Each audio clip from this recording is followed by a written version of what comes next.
आज मैं आप लोगों को रिप्रेजेंटेशन ऑफ पीपल एक्ट 1951 के बारे में थोड़ा समझाऊंगी। रिप्रेजेंटेशन ऑफ पीपल एक्ट क्या, इसके अंदर क्या है, what it pertains, conduct of election of houses of parliament,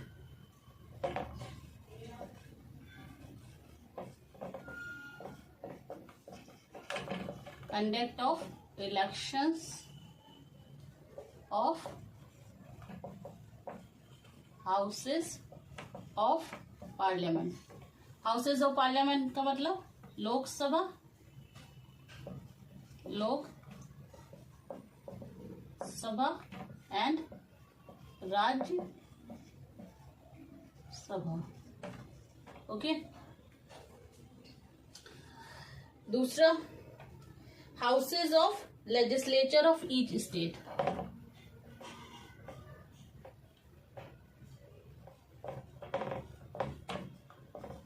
houses of legislature of each state.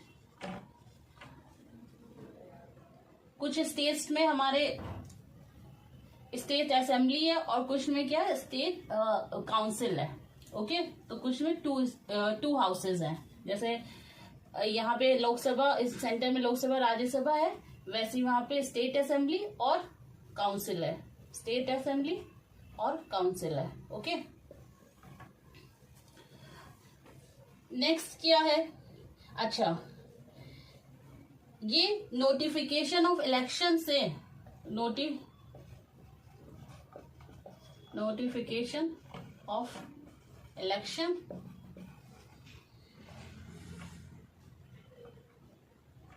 Notification of election और dispute resolution of election disputes को भी इसके अंदर डिफाइन किया गया।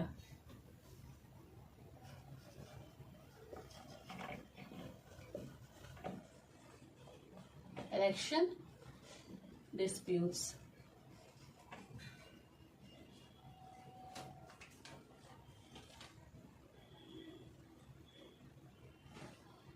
इस एक्ट में election commission of India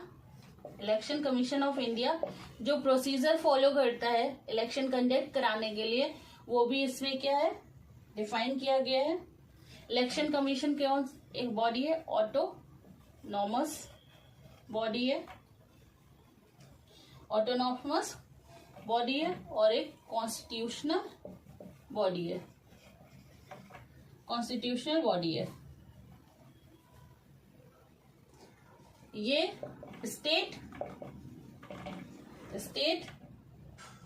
and national election को एडमिनिस्टर करते हैं।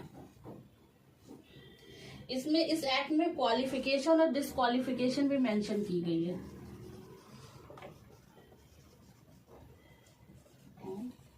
Disqualification both are mentioned in this act।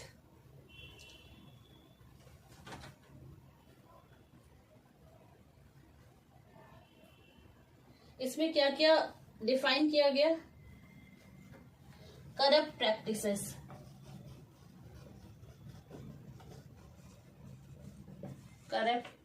Practices, mandate the registration of political parties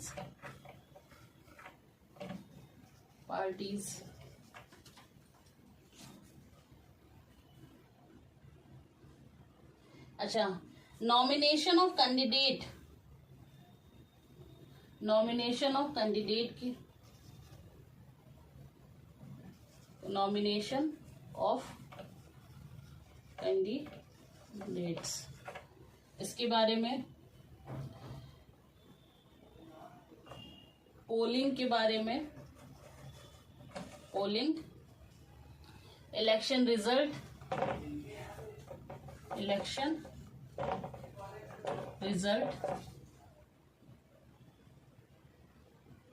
और ये एक्ट जो है राइट टू वोट इसको भी डिफाइन करता है वो पर्सन जिनका नेम है whose name in electoral roll के अंदर जिनका नेम है वो लोग वोट दे सकते हैं। अच्छा, इस टाइम ये इस क्यों इम्पोर्टेंट हो गया रिप्रेजेंटेशन ऑफ पीपल एक्ट? अभी राज्यसभा में 3 सीटों के ऊपर इलेक्शन था, उसमें मीनाक्षी नटराजन जो कि कांग्रेस की कैंडिडेट थी फ्रॉम मध्य प्रदेश, उनका नॉमिनेशन जो है रिटर्निंग ऑफिसर ने रिजेक्ट कर दिया है। तो ये हमारे लिए इम्पोर्टेंट है from mains point of view से। मीनाक्षी नटराजन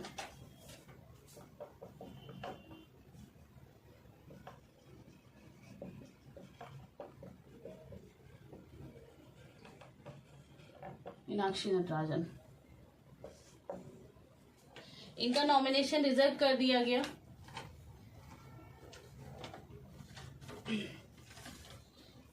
रिटर्निंग ऑफिसर ने नॉमिनेशन रिजेक्ट करने के लिए क्या ग्राउंड दिए हैं? आरओ ने इसका ग्राउंड दिया है कि इन्होंने फॉर्म 26 में डिक्लेयर नहीं किया पेंडिंग कोर्ट केस को, इन्होंने डिक्लेयर नहीं किया। तो ग्राउंड था इनका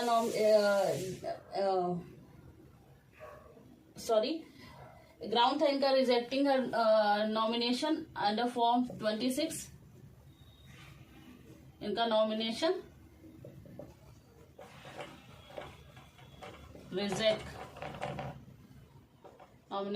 रिजेक्ट कर दिया गया।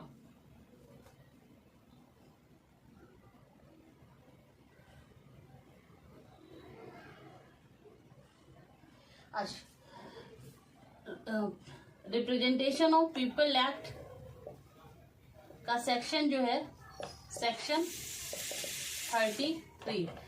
33 कहता है कि अगर आपका डिस्क्लोजर तब कंपलसरी है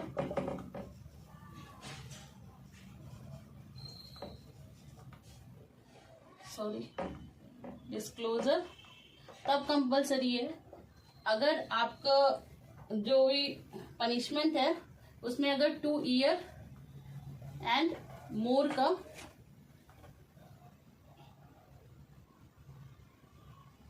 पनिशमेंट हो तो। और अभी रिसेंटली मद्रास हाई कोर्ट ने ये क्लियरिफाई कर दिया है कि इनके अगेंस्ट कोई भी केस नहीं है प्रेजेंटली। ओके, बाकी आप समझ ही सकते हैं क्या हो रहा है। इन्होंने सुप्रीम कोर्ट ऑफ इंडिया में केस फाइल किया अंडर आर्टिकल 32। सुप्रीम कोर्ट ने कहा है under article 32 no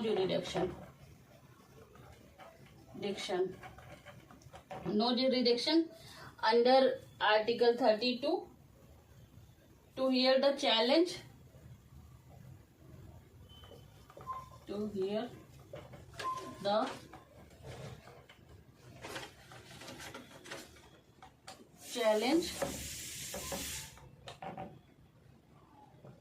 to rejection of nomination process।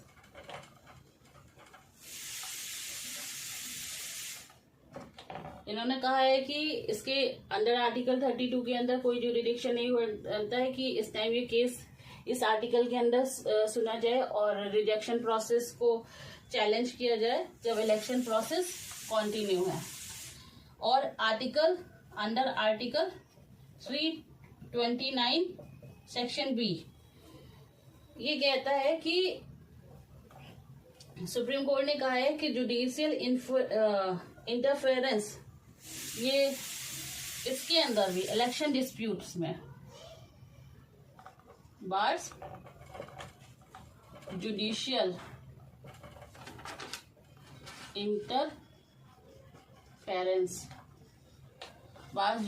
interference in election disputes.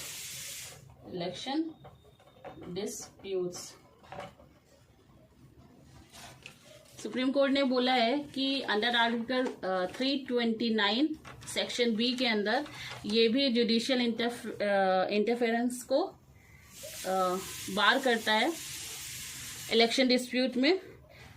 अगर इलेक्शन पिटीशन फाइल की जाती तो अगर थ्रू इलेक्शन पिटीशन फाइल की जाती तो इसको एंटरटेन किया जा सकता था। लेकिन अब एक और प्रॉब्लम सामने आई कि मद्रास हाई कोर्ट ने क्या कहा, इनके अगेंस्ट कोई भी केस नहीं है। अब देखिए आगे गवर्नमेंट और सुप्रीम कोर्ट क्या एक्शन लेती है। Thank you.